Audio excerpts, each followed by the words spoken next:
যে দুর্নীতি হয়েছে, যে সাদা কালি যে নাম্বার বাড়ানো হয়েছিল, সেখানে তদন্ত করা সম্ভব হয়নি।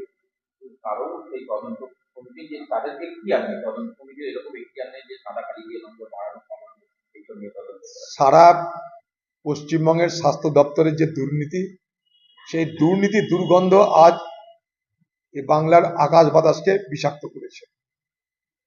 এখানে পুরো মাফিয়া রাজ চলেছিল, পশ্চিমবঙ্গের স্বাস্থ্য দপ্তরে চলেছে মাফিয়া রাজ। এবং এই মাফিয়া রাজ যদি কারো প্রশ্রয় চলে থাকে, সেই প্রশ্রয় দাত্রীর নাম বাংলার মুখ্যমন্ত্রী মমতা ব্যানার্জি। তাই কে ডাক্তার হবে কে ডাক্তার হবে না আমরা জানি না। আগামী দিনে এমন ডাক্তারও দেখব যে মাথায় যদি ব্যথা হয় আপনাকে বলবে